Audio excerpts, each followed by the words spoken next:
Winter is upon us and everyone has been asking about seasonal talents, right? So this is going to be my ultimate guide to the brand new seasonal talents menu and the changes, because if you've been playing in Belleron right now, your talent system might be a little bit different. We don't know if this change is going to come to you guys, so you just have to wait until the devs let us know, right? Or if someone in the comment section is going into Belleron and you have these talent rules, you'll understand what we're going to be talking about. But if you're entering the brand new season like myself and you're wondering what to do, right? How do these new season talents work? This is going to be the video for you. I'm going to explain everything nice and easy in here, and obviously explain as well guides for infantry, cavalry, marksmen, archers, and a fifth special one, a special actual page you're going to run for certain players, which is going to be really, really interesting, right? So let's go into first the basic stuff, right? What you need to know. So first things first, is if we go into the rules, I'm not going to obviously leave this up for you guys, but there's a lot of stuff you need to know that has changed. So first thing is, whenever you put 1 point into any of these trees, the first point you put in, the game classes that as your primary tree. So you can see how this is kind of gold. This is kind of showcasing this is my primary tree right now. What that means is I need to spend 10 points in this tree. This could be 1, 2, you can go, 4, 6, 10, right? Because that is 10 points. As long as you spend 10, you're going to be able to then get access to the other trees, right? So you have to spend 10 points minimal in one tree before you get access to the other 3 trees. Why this is important is because when it comes to talent quests and all of the actual currency, to get these talents, you're only getting 15 in the season, right? So it's a little bit less than we had last time. So you do have to really choose what you're going for, right? So when it comes to early game, I'm going to give you the early game guide right now, and then we're going to go into kind of what you expect to do, right? The early game guide is battle preparation, and what you can do with the new season talents, and you can check this in the rules. If we just go to the second point here, you can choose to activate one or both talents on each level of a branch. So what that means is if we go to our talent page system again, we're able to go obviously in harvester in the beginning of the game. This is going to give us 15% more resources. So while we're waiting for fighting, this is a really good way to power up. Recovery speed, right? This is a way we can actually double up, and I'm going to do that on the video in a moment. And then once we get 1 more point, so you can see darkness destroy, this is going to basically give us for 2. We can actually hold 3 of these, keystones. And what you want to do in the early game is have these 3 unlocked, because like you did last season, when you get into war, you're going to hit the reset button and you're going to hit confirm. And by hitting that confirm, all the points are going to come back to you, and then you can go down the proper tree, right? And each of the proper trees is what you're going to be using for PvP, right? So if you're a farmer, it's going to be a little bit different, right? But what you want to do as a little tip and trick, just to kind of finish this section off, you will need 4 points. So you're able to get this if you look. 2 points pretty much on the second day. You're getting straight away 1 point. And then if we come up, you're actually able, if you do some good building in a day or 2, you're able to actually get this. I have been a little bit busy, as you guys can tell, but I'm going to go for this today. This is going to give you 1 more point. So you're going to have enough points, like I said, to actually do what I'm going to suggest, which is harvester, get your CP from back in business, and then reduce the fort. The reason why we're going to do this, if we kind of jump out the map and give you a better explanation, when it comes to, the map itself and what you're trying to do, these are giving you some decent prestige for your policies, and obviously this increases all the way up. And if you can find level 41, this is what you're at, 5,000, right? But if you're reducing 10 cost on a fort, you're getting 16,000 for 140 CP, and it honestly is just so much value. And if you're able to actually resend rallies, if you're joining rallies and not just setting them up yourself, you're actually getting a reduction too on forts. People don't know that. It's a little secret tip and trick when it comes to forts, but you are going to get a super cheap fort push, right? And that's going to give you more prestige for your policies. And then obviously the recovery speed and obviously farming is going to get you the resources you're going to need to keep obviously fighting later on. This is important because obviously you're trying to build your account up before this pass opens. This is what people aren't really telling you in their videos. You need to build up as much as you can in the battle prep before this pass opens, right? Everyone's pass, wherever you're located on the map, is going to be different, but you can see like AC, they could choose to go to this one, but they've chosen to go to this one instead. So you can see like you have that option, right? And by getting this pass, war is going to start. So that's when we're going to go now swiftly into the different builds, right? So that is when now, hopefully it makes sense with all the beginning stuff, all the tips and tricks and explanations of the new system. Hopefully you know what to do. So when we get to the war, we're going to hit the reset button. We're going to get rid of the battle preparation. And depending on what unit you're going to go, obviously it's going to change the difference on your tree. Remember, whatever tree you pick first, you have to spend 10 points in and complete, right? So what we're going to do is go through the archers. Archers is obviously where I am. It's my kind of bread and butter. And I've gone through a different variety of builds. Honestly, I've been thinking about this. And what we're going to do is kind of showcase the build path first, and then I'll explain why. So what I'm going to go for is 1 point into battle accuracy, meaning this is going to be my primary tree. We're putting our first point into here, our second point into here, our third point, and then our fourth point. By doing this, this is just a simple little tree. You're getting 4, 7, 9, 10. So this is going to unlock the option to go to either tree of your choice now, right? So I hope that kind of makes a little bit of sense to you.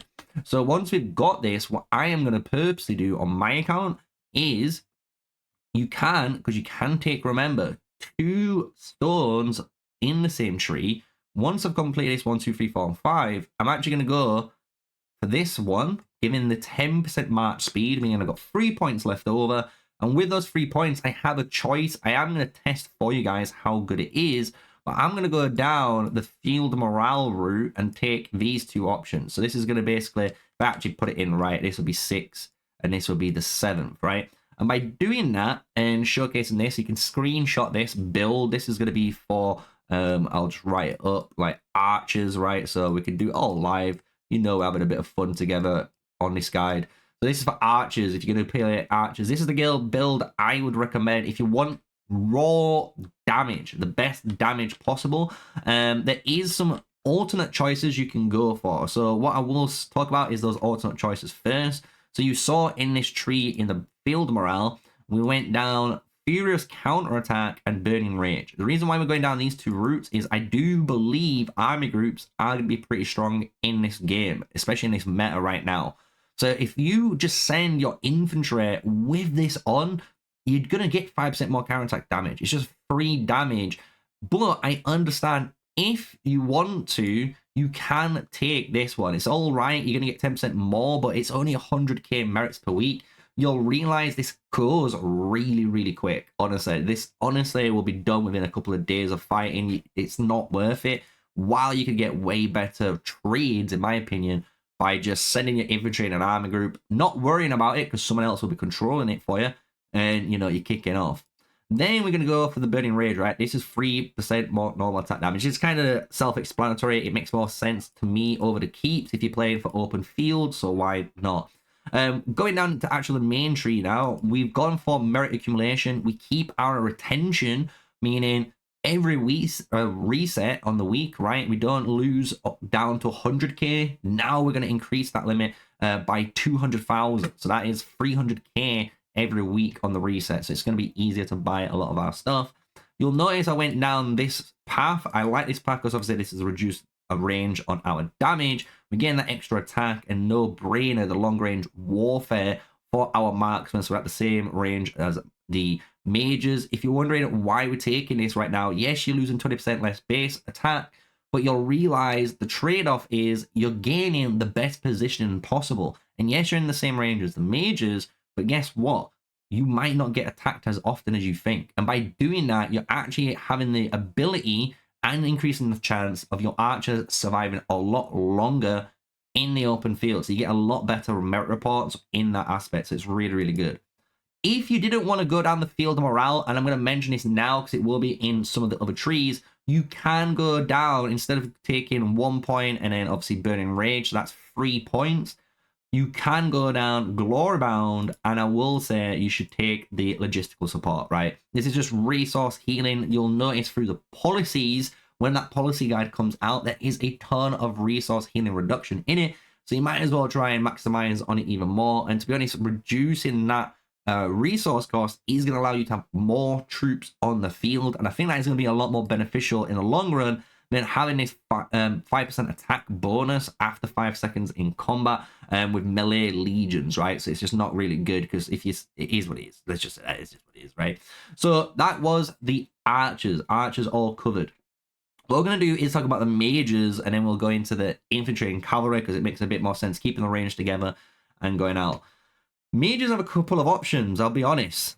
But I do think when it comes down to the butter, when you're a mage player this season, you have to involve an archer march or 2 archer marchers in your ball. Because if you do that, you're going to actually maximize on quite a lot by actually varying up your build. Because normally with marksman mains, they honestly just play marksmans or they'll play all mages out on the field. They don't try and mix it up in most case scenarios.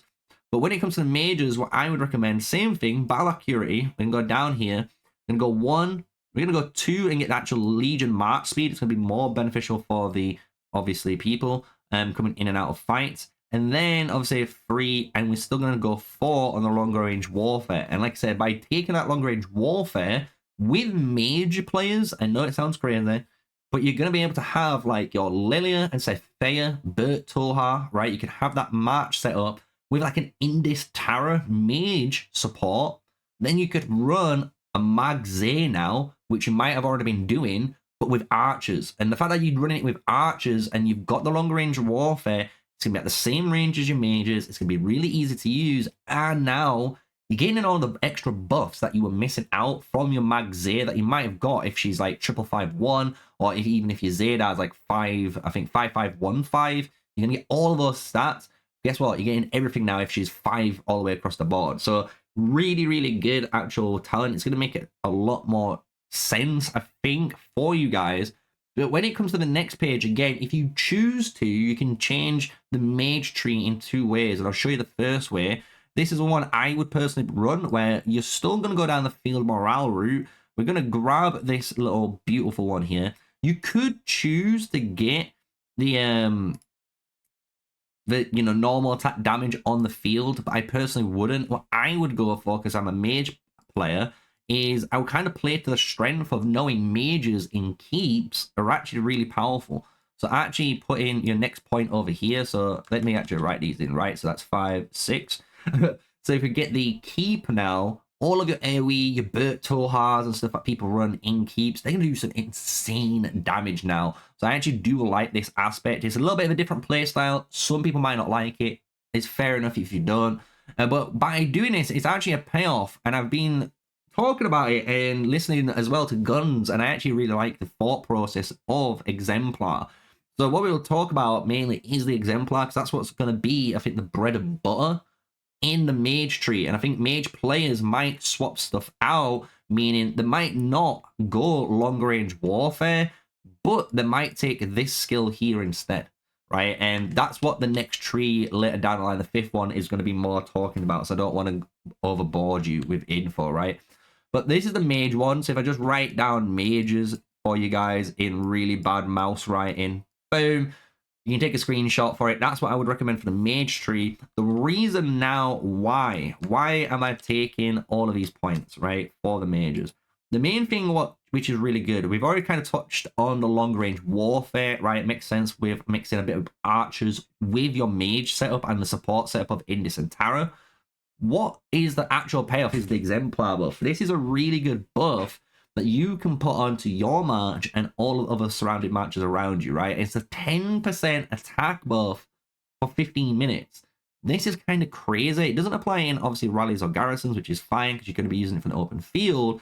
But anytime you use this, even if you're going to use 2 mages, right, and you buff any of your alliance members' legions, because it's alliance-based legions, those players that with T5, and you might be a T4 player, you're going to be receiving 5% of the merits, and that is going to help a lot of the free-to-play players. Yes, it's only 150k, but the fact that you get this, honestly, very powerful buff for 15 minutes is a game changer. And I think that's what a lot of the mage players will take advantage of, because you got to think, your mages are burst-heavy heroes, so you're not really bothered if you're getting massive attacks between, the normal attack. it's for that skill damage. So it makes sense that mages that can last out on the battlefield for a long time with that range and open field AoE, they're going to get really good benefits out of the exemplar. Same with, like I said, with the keeps. I just think in keeps, your mages compared to archers really do a lot of work. When people are pushing into the choke points and those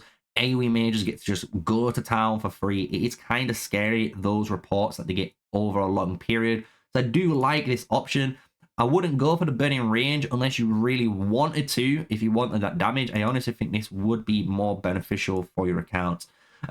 If you are wondering if you want to take Cloud Piercer, you could again for the mages, but I do again think mages really do benefit with march speed. I've always noticed you want them as fast as possible. So even if you're about to lose the target and you've got the skill cycle, you can switch targets and maybe chase someone down a lot easier. It gets you out of battles too. It's just easier to manipulate all of your matches on the battlefield. It's a really powerful skill, this, right? So we've got over the archers, we've got over the mages. Let's do the infantry, finish off with the cav, and then do the fifth one. And the fifth one, obviously, is going to be a really spicy one. Infantry, you're going to go down the mass warfare. Finish is a no-brainer, right? This one's kind of insanely strong, what you're able to do with this one. I'm going to recommend going down the 1, the 2. We'll obviously have to take the 3, and then obviously 4. And then when it comes to finishing this tree off, we're going to go 5 here. I really do like this one. Honestly, I really do like this one. The only problem is these are all ranged. You know what I mean? These are ranged stuff. And I really would want this exemplar buff, but we can't take it. So what we are going to do instead, and I was thinking about it, because you got to think, you got 4 points left, right? We've got 4 points. So what I chose to do was actually go down this route still. So if you're able to, because you are able to go into other trees, we can go 6, 7. You've got 1 point left over, and it is up to you where you put that point. Some people might argue, why am I not mentioning the hack and slash? I personally don't think the 5-second buff to get 5% attack is going to be worth it. I'm going to be honest with you. I really do not think it's going to be worth it. By going down this route, though, you're taking advantage of the field morale. This actual army groups is what's really powerful in the infantry. Because I think this season, infantry are going to be kind of crazy. Army groups are definitely a really powerful mechanic. And when you're in one, you can see you're reducing the amount of range units damage you take by a 15% chance, right? But it's 25%. You couldn't buy a quarter. That's crazy, man. Then, on top of that, your Gresh Skulls that dealing counter-attack damage, guess what? You're dealing an additional 240 damage skill factor now with your counter-attack damage. Like, it is insane. And just think, guys, you've got this plus now the extra 5% bonus. You're obviously having the extra 5% bonus in merit gain. You're not too bothered about that. It is what it is, right? You have to just take it. But what's really good is the logistic support. Again, I think as an infantry player, the problem that infantry have, they do die and they fill up their hospitals, and it is a burden on the infantry player to heal them. So honestly, getting cheaper healing costs for infantry, I think, makes the most sense compared to having attack. Do you understand what I'm going with now? So that's why we've gone through this tree for this page. You could try and put 1 point into, or your final point into Prayer of Light. That would be a good choice for infantry players, again, because if infantry are trying to use the make way talent, trying to get in and out of open field, you know, rallying or defending garrisons, for example, right? If you die, you know you're doubling back, so you get there even quicker. So it's a really, really fast uptime on garrison and rally mechanics. So that's kind of the reason why you can go those points. So hopefully I've explained the infantry one. Cavalry isn't too different, I'm going to be honest with you, but I did take the hack and slash. So when we go to the cavalry, I went down, if I were going to go cavalry, and I was thinking about this, 1, 2, obviously 3, and then 4. And then here we went 5, because we need the resource cost reduction. So we do have 3 points remaining, right? So with 3 points remaining, I just went down and grabbed 1 and 2. And I thought that was really simple, because the thing is, this is a legion-based buff, right? Increases your march speed of your legion's units by 10%. It's not an actual ranged buff, which is really, really good, especially for players. So if you're a cav guy, You might be going quick. Guess what? You're going even quicker with this build.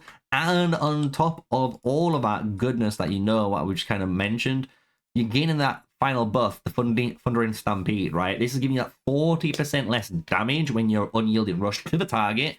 You're going in 10% faster now. And obviously when you've probably 5-bomb cav someone, you're getting that rush skill cooldown is reduced by 20%. So basically, if I remember, I think it's on like a 10-second cooldown or 8-something cooldown. We can go and check in a moment. I'm not a cav main, right? So I do apologize to other cavs not knowing all of the timers, but on unyielding rush 10 seconds, so was bang on.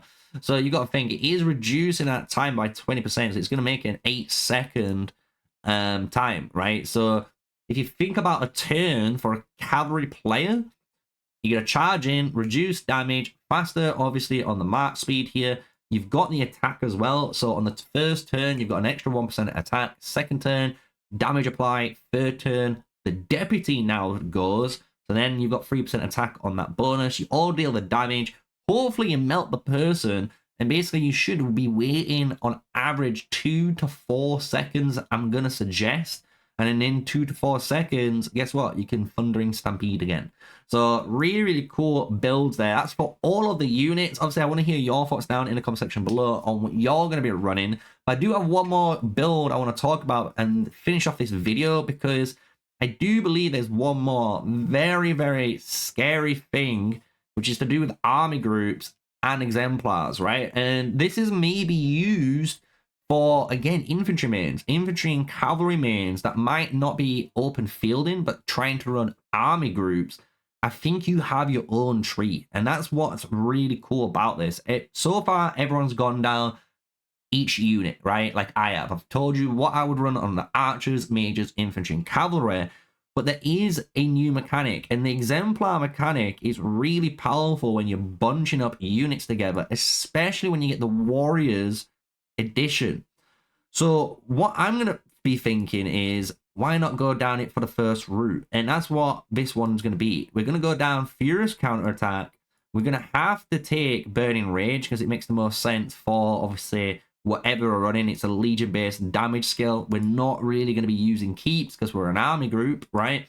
So we're going to take Burning Rage. We're going to go down Exemplar, and you could choose Common Goal. So you get basically 5 more units. So you could get an entire group having your exemplar buff, right? The 10% attack. Or you could put 2 units, right? And this is what's really could be potentially powerful with this. And that's why I wanted to choose this one. When you cast exemplar on one of your legions, the legion and any of your surrounding legions then gain exemplar buff.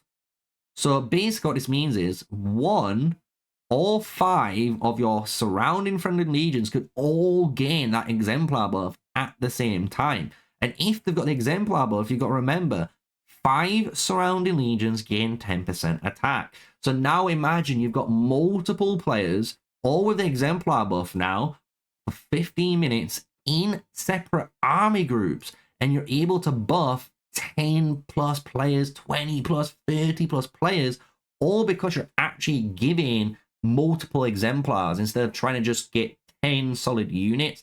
And this gives you as well a lot more flexibility. You could have potentially 2 exemplars in one army group. 1 dies, it's fine, we've still got 1, 5 people are getting buffed. Amazing, right? So I really do think this is going to be a tough option, to be honest, between these 2, which ones are the best. I'm gonna say the warrior one is. So when it comes to the build, obviously for army group specific, if you're only playing for army groups, I would play 1, 2, 3, and then 4, completing your field morale tree. Then I would go down and grab mass warfare. So we would go for 6 and 7. And obviously you could choose, you could choose to have the army groups, right? I'll be honest with you. The army groups is going to allow you to get some more merits within them. It makes the most sense to me. So I would play it safe and go for the last tree, you know what I mean? Just finish it there. That's basically what we'd do, right?